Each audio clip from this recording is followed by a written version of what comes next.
നമസ്കാരം നമസ്കാരം നമസ്കാരം വെൽക്കം ടു ദ കെന്ന ഷോ. ഇന്ന് എന്റെ ഷോയിലുള്ളത് നമ്മുടെ ചാനലിൽ ഒരുപാട് നാളായിട്ട് ഈ എന്താ പറയാ ഈ ഒരു വ്യക്തിയുടെ ഈ ഒരു എന്താ പ്രശസ്തമായ ഒരു നെയിമാണ്. അദ്ദേഹത്തിനെ ചോദിച്ചുകൊണ്ട് ഒന്ന് ഇന്റർവ്യൂ എടുക്കുക, ആളെ കൊണ്ടുപോവാ, നിങ്ങൾ എല്ലാരെയും കൊണ്ടുവന്ന് എന്തുകൊണ്ട് ഇത്രയും നല്ല അടിപൊളി ഒരു കലാകാരനെ മൈൽ സ്റ്റോൺ മേക്കേഴ്സിൽ കൊണ്ടുവന്നില്ല എന്ന് ഒരുപാട് ചോദ്യങ്ങൾ വരുന്നുണ്ട്.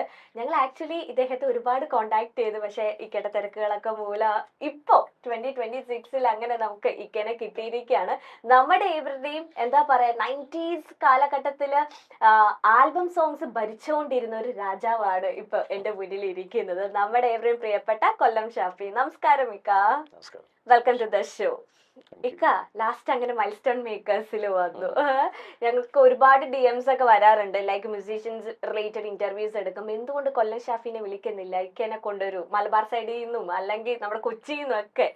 ഈ ഇടയ്ക്ക് ഇനിയിപ്പോ ഇക്കയാണ് ഇപ്പൊ കോളേജ് ഭരിക്കുന്നതെന്ന് ഞാൻ അറിഞ്ഞു. ഒരുപാട് ട്രെൻഡിങ് വീഡിയോസ് ഒക്കെ കണ്ടു, ലൈക്ക് റാപ്പേഴ്സിന്റെ ഇടയിൽ നമ്മുടെ ലളിതമായ വാക്കുകൾ എല്ലാ പ്രേക്ഷകർക്കും ഒരുപാട് എൻജോയ് ചെയ്യാൻ പറ്റുന്ന എന്താ പറയാ ഭയങ്കര കട്ടി കുറഞ്ഞ കഠിനമായ വാക്കുകളൊന്നുമില്ല, നമുക്കും കൂടെ പാടാൻ പറ്റുന്ന വാക്കുകളിലൂടെ കോളേജ് പിള്ളേർ ഏറ്റെടുത്തു. അങ്ങനെ പറയുമ്പോ ആ ഒരു വ്യൂവിൽ കാണുന്ന ഇഷ്ടംപോലെ ആളുകളുണ്ട്.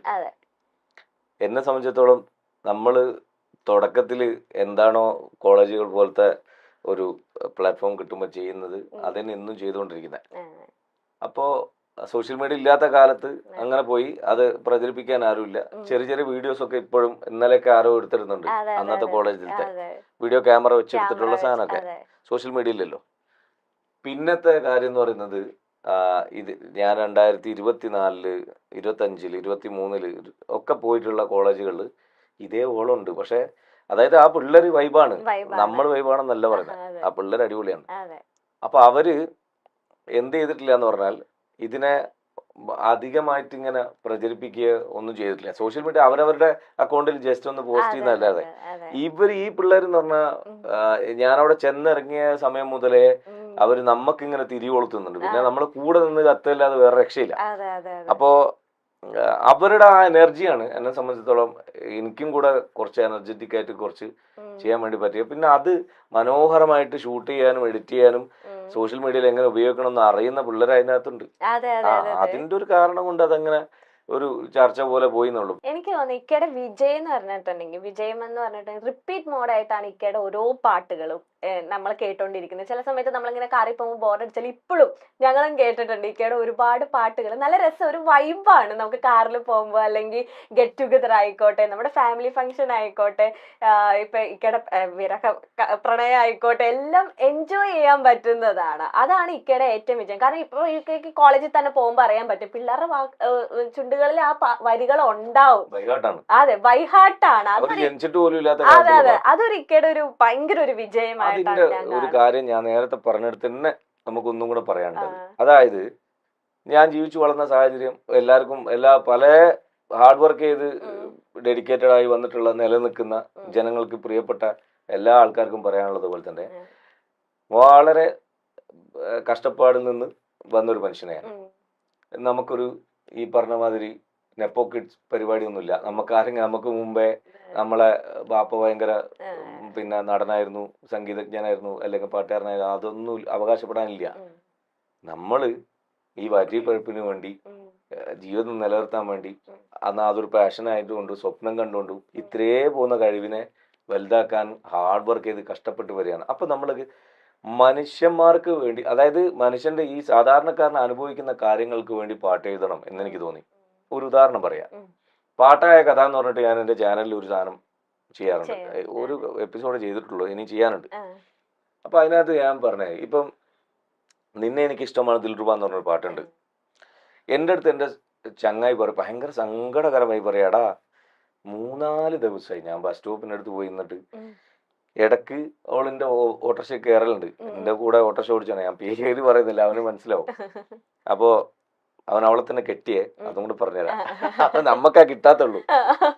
അപ്പോ ഇവ എന്നോട് പറയാ, ഇഷ്ടാണെന്ന് പറയണം, നീ എങ്ങനെങ്കിലും. ഞാൻ പണ്ട് എന്റെ സുഹൃത്തുക്കൾക്ക് ലവ് ലെറ്റർ എഴുതിക്കോളൂ. കൈയക്ഷരം വലിയ ഗുണമില്ല, പക്ഷെ അക്ഷരത്തെറ്റില്ലാതെ എഴുതാനും ഇച്ചിരിയൊക്കെ അവിടുന്ന് ഇവിടുന്ന് കേട്ടും വായിച്ചുള്ള അറിവുകൊണ്ട് അത്യാവശ്യം സാഹിത്യവൽക്കരിച്ച് ചെയ്താലൊക്കെ ശ്രമം നടത്തും. നാടൻ സാഹിത്യം അപ്പോ പെട്ടെന്ന് വീഴ്ത്താനുള്ള കുറച്ച് വാക്കുകൾ എഴുതാം. അപ്പൊ ഞാൻ പറഞ്ഞു, നീ ഒരു കാര്യം ചെയ്യും, ഇനി ഇറങ്ങാൻ പോകുന്ന വർക്കിൽ ഉറപ്പായിട്ടും നീ ഓട്ടോറിക്ഷ പാട്ട് വെച്ചാൽ തന്നെ മതി. 4 പ്രാവശ്യം വെച്ചാൽ അവർക്ക് മനസ്സിലാവും നീ എന്താ പറയാൻ ഉദ്ദേശിക്കുന്നത്. നിന്നെ എനിക്കിഷ്ടമാണ് ദിൽറുബ, എന്നും എന്റെ സ്വപ്നമാണ് ദിൽറുബ, എന്നുയിരായി പൊന്നഴകായി ഇനി എന്നും കൂടാൻ വാ.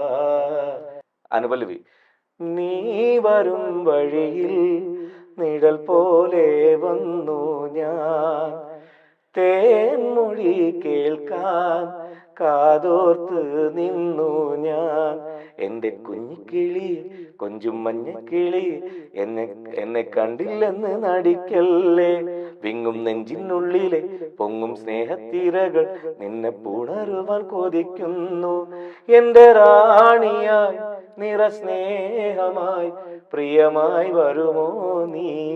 നിന്നെ എനിക്ക് ഇഷ്ടമാണെന്നില്ല പറയാം, ഐ ലവ് യു പറയാണ്. അതായത് ഒരു മനുഷ്യന് പച്ചയായിട്ട് എന്താണോ പറയാനുള്ളത്, നീ എന്നെ ഒന്ന് പ്രേമിച്ചാൽ എന്തേടി പൂങ്കരളെ. അത് ട്യൂണ് അത്രയും ഫേമസ് ആണല്ലോ, ഓൾറെഡി ട്രഡീഷണൽ നാടൻ പാട്ടിന്റെ. പ്രദീപ് അങ്ങനെ പറഞ്ഞ മറ്റേ തൃശ്ശൂരുള്ള ആ പുള്ളിയെ ഉണ്ടാക്കിയിട്ടുള്ള പാട്ടിന്റെ ട്യൂണാണത്, ആ ഭക്തിഗാനത്തിന്റെ. എന്നെ ഒന്ന് പ്രേമിച്ചാൽ എന്തേടി പൂങ്കരളെ, നമ്മളൊക്കെ മണ്ണിൽ വന്നത് സ്നേഹിക്കാനല്ലേടി, എന്നോടൊന്ന് മിണ്ടിയാൽ എന്തേടി പൂങ്കരളെ പൂങ്കുയിലേ, നിന്നെ കണ്ട നാളു തൊട്ടിന്നോളം കേൾക്കാൻ കൊതിക്കുന്നടി. എന്നിട്ട് നമ്മൾ പാലാണ് പ്രേമം തേനാണ് പ്രേമം ഒക്കെ പറഞ്ഞല്ലോ. അപ്പൊ എന്നടുത്ത് ജലാൽ പറഞ്ഞടാ, പ്രേമം കൊണ്ട് കുടുങ്ങി അന്നി പറഞ്ഞ ആൾക്കാരിൽ പെട്ടാണ് നീ. അപ്പൊ അങ്ങനെയുള്ള ആൾ, ഞാൻ പറയും ഇതേ പാട്ടിൽ തന്നെ നമുക്കൊരു ഹുക്ക് വെക്കാം, ആ ഒരു കോറസ് വെക്കാം. പ്രേമിച്ചോരെല്ലാം നാശത്തിലാണ്, പ്രേമം വിഷക്കനിയാണ്. ഇതൊക്കെ ഉദാഹരണം ഞാൻ പറയാൻ കാരണം പാട്ടുകൾ നിലനിൽക്കുന്നത് ഇതുകൊണ്ടാണ്. അവരുടെ ഏറ്റവും ബ്യൂട്ടിഫുൾ ആയിട്ടുള്ള പലരും, എനിക്ക് പല ഇപ്പൊ എന്റെ പ്രായമുള്ളവരും എന്റെ താഴെ ഒരു 5 വയസ്സിന് ഇളയുള്ളവരും ഒക്കെ ഫാമിലി മാൻമാരായപ്പം എഴുതുകയാണ് ഞങ്ങളുടെ കൗമാരത്തെ മനോഹരമാക്കിയ. കാരണം അവര് എന്തൊക്കെ പറയാൻ ആഗ്രഹിച്ചു അവരെ പ്രതിനിധിയായി നിന്നുകൊണ്ട് പ്രണയിച്ച് തോറ്റുപോയവനക്ക് വേണ്ടി ഞാൻ പാട്ട് എഴുതി. ഒറ്റ വാക്കിൽ ഞാൻ പറഞ്ഞോട്ടെ പെണ്ണേ, ഒരു നാളും ഞാൻ മറക്കില്ല നിന്നെ. എന്റെ ഒരു സ്നേഹിതം പച്ച കുത്തിയിരുന്നു, അവളെ പേര് നെഞ്ചത്ത്.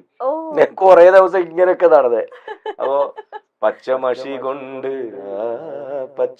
കൊണ്ട് വരച്ചിട്ടതിന്നും മിച്ചമിരിപ്പുണ്ടെന്നിട നെഞ്ചിൽ തന്നെ. കാരണം അവരുടെ വിരഹത്തില്, അവരുടെ പ്രണയത്തിന്റെ നല്ല സമയത്ത് ജീവിതം ഒന്നേയുള്ളൂ പെണ്ണേ മണ്ണിൽ, ജീവനായി നീയേയുള്ളൂ ഇന്നെന്റെ ഉള്ളിൽ. വേറൊന്ന്, ദൈവത്തോടെന്നും ഞാൻ പറയാറുണ്ട് പ്രിയ, 1000 നന്ദി വാക്കുകൾ നിന്നെ എന്റെ ജീവനായി ചേർത്തതിന്. അതായത് പടച്ചോനോട് നന്ദി പറയാണ് അവളെ കിട്ടിയത്. കിട്ടാത്തവനെ ഇനിയും ഒരു പ്രണയം, അതിനിയും ഒരു ജന്മം ഞാൻ കൊതിക്കുന്നു, കരളെ കാത്തിരിക്കുന്നു, നിന്നെ ഓർത്തിരിക്കുന്നു.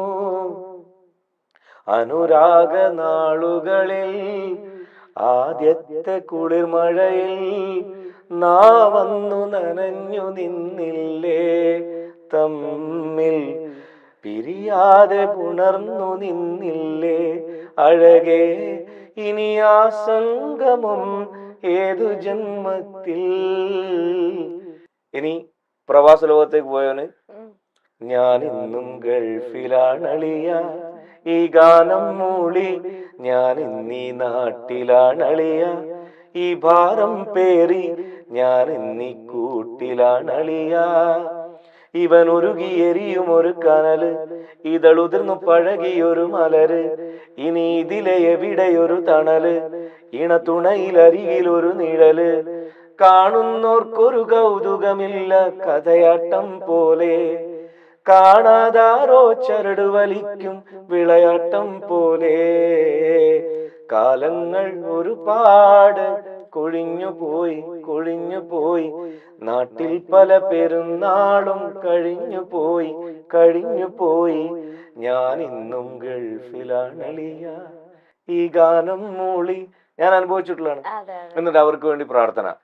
അല്ലാഹ് ഖൈർ ചെയ്യട്ടെ, ഒട്ടകമേട്ടിൽ സ്വപ്നമൊരുക്കും പ്രിയ സോദരർക്ക് അല്ലാഹ് ഖൈർ ചെയ്യട്ടെ. നമുക്ക് വേണ്ടി ഇത്രയും ത്യാഗോജ്ജലമായി ജീവിക്കുന്ന, നാടിനു വേണ്ടി കുടുംബത്തിന് വേണ്ടിയൊക്കെ സ്വന്തം സ്വപ്നങ്ങൾ ത്യജിച്ചുകൊണ്ട് ജീവിക്കുന്ന ഒരുപാട് നല്ല മനുഷ്യന്മാരുള്ള ആണ് പ്രവാസ ലോകത്ത്. അപ്പൊ അവർക്ക് വേണ്ടി, അപ്പൊ ഈ മനുഷ്യരിൽ അധ്വാനിക്കുന്നതിന് വേണ്ടി, ഫ്രണ്ട്ഷിപ്പ് കൊണ്ടുനടക്കുന്ന ആൾക്കാർക്ക് വേണ്ടി, അതുപോലെ ഭക്തി, അത് ഇഷ്ടപ്പെടുന്ന ആളുകൾക്ക് വേണ്ടിയിട്ട് അവരെ പ്രൊമോട്ട് ചെയ്യാനും അവരെ തൃപ്തിപ്പെടുത്താനും, അതിലൂടെ ആ പാട്ടിലൂടെ അവർക്ക് ദൈവത്തോട് പറയാനുള്ള കാര്യങ്ങൾ പറയാനുള്ള, ഇങ്ങനെ കാറ്റഗറൈസ് ചെയ്ത് നോക്കിയാൽ കുറേ വിഷയങ്ങളെ, ചരിത്രപരമായ ഒരുപാട് വിഷയങ്ങൾ എനിക്ക് എൻ്റെ അറിവിന്റെ പരിമിതിയിലുള്ള എല്ലാം ഞാൻ സമർപ്പിച്ചിട്ടുണ്ട്. അതുകൊണ്ട് എല്ലാ കാറ്റഗറിയിലുള്ള ആസ്വാദകരും നമ്മളെ നിലനിർത്തി എന്നുള്ളതാണ്. ഇത് ഇത്തിരി അധികം പറഞ്ഞു പോയെങ്കിലും ഇതൊന്നും പാടാതെ പറയാതെ എനിക്കിത് അടയാളപ്പെടുത്താൻ പറ്റും, ഓഡിയൻസിന് മനസ്സിലാവില്ല. ഇപ്പൊ ഈ ഫ്രണ്ട്സിനൊക്കെ വേണ്ടി ഒരുപാട് പ്രണയ പാട്ടുകൾ എഴുതി സഹായിച്ചു. ഇപ്പൊ മകന് 18 വയസ്സ് കഴിഞ്ഞു. 22 വയസ്സ് കഴിഞ്ഞു. 18 വയസ്സിൽ മകന് വണ്ടി മേടിച്ചു കൊടുത്തു. ബർത്ത്ഡേക്ക് എനിക്ക് വൈഫ് വന്ന ആദ്യത്തെ സമ്മാനാണ്. അപ്പൊ മകൻ ഇപ്പൊ സന്തൂർ ഡാഡി എന്നും കൂടെ ഒരു ടാഗ് ലൈൻ വന്നപ്പോ മകൻ ഇങ്ങനെ വന്ന് പറയും, ഉപ്പ എനിക്ക് ഈ ഒരു ആളെ വളക്കണം, ഒരു എല്ലാരെയും സഹായിച്ചു, അന്ന് എനിക്ക് വേണ്ടി 2 പാട്ട്. അവൻ ക്രിസ്ത്യൻ കോളേജിലാണ് കോഴിക്കോട് +1 +2 പഠിക്കുന്നത്. ഓക്കെ. ആ സമയത്ത് കുറെ ഈ പറഞ്ഞ നമ്മളെ അതിനെന്തോ പറയല്ലോ, ഈ നൈമിഷികമായി ഉണ്ടായി പെട്ടെന്ന് ഇല്ലാണ്ടായി പോകുന്ന ആ പ്രണയത്തിന് എന്തോന്ന് പറയല്ലോ, പെട്ടെന്ന് വന്ന് ഇല്ലാണ്ടായി പോകുന്ന എന്തോ ഒരു സാധനം, അതിന്റെ ഇംഗ്ലീഷ് എനിക്കറിയില്ല. അപ്പോ അങ്ങനെ വന്നു പോയാല് എന്നിട്ട് ബ്രേക്കപ്പ് ആവും. ആള് ഭയങ്കര ടെൻഷൻ അടിച്ച്, എന്റെ പ്രായത്തിൽ ഞാൻ ഉരുകിയെടുത്തുനിന്ന് ഞാൻ ഇവനെ കണ്ട് ചിരിക്കുക ചെയ്യാം, നിങ്ങൾ മുണ്ടാണ്ട് പോട് എന്നൊക്കെ പറയും. അപ്പൊ ഞാൻ മനസ്സിലാക്കും എന്തോന്ന് പറ്റി. അപ്പൊ അതൊക്കെ ഞാൻ സമാധാനിപ്പിക്കും, എന്റെ മോനെ ഇതിനേക്കാൾ നല്ല അങ്ങനെ ഇങ്ങനെ എന്നൊക്കെ പറഞ്ഞ ഓള് തേച്ചിട്ട് പോയി എന്നൊക്കെ പറഞ്ഞ് ചില സ്റ്റാറ്റസ് ഒക്കെ ഇട്ടു പുള്ളി. അത് കഴിഞ്ഞ് ഇവൻ കഴിഞ്ഞ വർഷം ഒരു പെരുന്നാൾ കിളി എന്ന് പറഞ്ഞ പെരുന്നാൾ ചിരി എന്ന് പറഞ്ഞാൽ നമ്മളൊരു വർക്ക് ചെയ്യുന്നുണ്ട്. ആ വർക്കിന്റെ ഡയറക്ഷൻ ഇവനാണ്. അവൻ ഇവിടെ കൊച്ചിയിൽ വിഫ്റ്റില് കോഴ്സ് കഴിഞ്ഞിട്ടുള്ളതാണ്. അപ്പൊ അസിസ്റ്റന്റ് ഡയറക്ടർ ഇപ്പം വള എന്ന് പറഞ്ഞ പടത്തിൽ വർക്ക് ചെയ്തു. കുറച്ച് ഇൻഡിവിജ്വൽ ആയിട്ട് കുറച്ച് ആഡ്സ് ഒക്കെ ചെയ്തുകൊണ്ടിരിക്കുന്നു, ഡോക്യുമെന്ററി ഒക്കെ ചെയ്യുന്നു. മിടുക്കനാണ്. ക്യാമറ എഡിറ്റിംഗ് എല്ലാം അറിയാം, ഡയറക്ഷനും അറിയാം. അപ്പോ പുള്ളിയുടെ ഡയറക്ഷനിൽ ഞാൻ അഭിനയിക്കുന്ന ഒരു പാട്ട്, അതിനകത്ത് ക്രൗഡിൽ നിൽക്കാൻ വേണ്ടി കുറച്ച് കുടുംബാംഗങ്ങൾ വേണം. അതിനകത്തൊരു കുട്ടി വന്ന്, എന്റെ വൈഫ് ഉണ്ടായിരുന്നു ലൊക്കേഷൻ.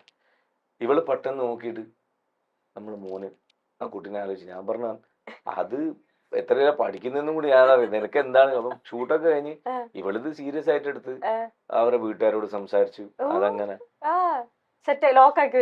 അങ്ങനെ വെച്ചിട്ടുണ്ട്. ഭാവിയില് അറിയില്ല, അത് ഇവൻ കുറച്ച് കഴിയുമ്പോ 2-3 കൊല്ലം കഴിയുമ്പോ അല്ലെ അവള് കുറച്ച് കഴിയുമ്പോ അവര് ലൈഫിൽ എന്താണ് ഉള്ളത് നമുക്കറിയില്ല. അന്നും അവർ ഇതേപോലെയൊക്കെ പോവാണ്, തമ്മില് അവർക്ക് ഇഷ്ടപ്പെടാൻ കഴിയുമെങ്കിൽ, ഒരുമിച്ച് ജീവിക്കാൻ പറ്റുന്ന വൈബാണെങ്കിൽ അവരൊരുമിച്ച് ജീവിക്കട്ടെ. അപ്പൊ അതുകൊണ്ട് അവന് വേറെ ഇനിയിപ്പം പ്രത്യേകിച്ചൊരു പാട്ട് വേണ്ട. പക്ഷെ അവന് എന്റെ പാട്ടിൽ ഏറ്റവും ഇഷ്ടപ്പെട്ട പാട്ട്, മുത്തഴകൊത്തൊരു മണിമാലയായി മുത്തേ ഞാൻ നിന്നെയും കാത്തിരിപ്പു, പ്രണയത്തിൻ സുന്ദര തീരങ്ങളിൽ എന്നോമൽ റാണിയായി കൂട്ടുവരൂ, പൊന്നിൻ നിറമായി വിരിയും മുല്ലേ വിരിയും പൂവിൻ മണമുള്ളോളെ, മഴവില്ലൊളി തൻ വർണ്ണങ്ങളായി തെളിയും നീ എൻ മനതാരിലായി. ഇതാണ് അവന്റെ ഫേവറേറ്റ്. ഈ 18 വയസ്സില് ബർത്ത്ഡേക്ക് അങ്ങനെ ഒരു കാർ ഗിഫ്റ്റ് ആയിട്ട് കൊടുക്കാം, അങ്ങനെ ഒരു തോന്നാൻ കാരണം എന്താണ്? എന്റെ ഉപ്പാക്ക് കൂലിപ്പണിയെടുത്ത് ജീവിച്ച വളപ്പിൽ മുഹമ്മദ് എന്ന് പറഞ്ഞ മഹാമനുഷ്യൻ ഞാൻ കണ്ടതില്, എല്ലാവർക്കും അവരുടെ ഉമ്മ അപ്പന്മാർ വലുതാണ്. അതുപോലെ തന്നെ എന്നെ സംബന്ധിച്ചിടത്തോളം എനിക്കൊരു പടി കൂടുതൽ ഇഷ്ടം ഉപ്പാനോട്. ഉമ്മാന് ഇഷ്ടമല്ല എന്നല്ല, ഉമ്മയൊക്കെ നമുക്ക് ജന്മം തന്ന ആള്. ഉപ്പ എന്ന് പറയുമ്പോ എൻ്റെ ഒരു വികാരമേ വേറെയാണ്. എനിക്ക് ലോകത്ത് എന്തെങ്കിലും നഷ്ടം എന്ന് തോന്നിയിട്ടുണ്ട്. പ്രണയമൊക്കെ ഒരു നഷ്ടമായിട്ട് അങ്ങനെ തോന്നുന്നില്ല. അതിനേക്കാൾ മികച്ചത് പടച്ചോൻ തന്നിട്ടുണ്ട് റജിലാനെ. അത് എന്നെ കുഞ്ഞുങ്ങളെ നോക്കും പോലെ നോക്കുന്നുണ്ട്. അത് എന്നെ അറിയുന്നവർക്കൊക്കെ അറിയാം. പക്ഷെ എൻ്റെ ഏറ്റവും വലിയ നഷ്ടം എൻ്റെ ഉപ്പ. കഴിഞ്ഞ ദിവസം ഒരു സ്ക്രോൾ ചെയ്ത് ഇങ്ങനെ പോകുമ്പോൾ ഒരാൾ ചോദ്യം, ഉം. നിങ്ങൾക്ക് നഷ്ടപ്പെട്ടത് എന്തെങ്കിലും ദൈവം, ആരെങ്കിലും ദൈവം തിരിച്ചു തരാൻ തീരുമാനിച്ചാൽ നിങ്ങൾ എന്തിനെ പറയും, ആരെ പറയും? ഞാൻ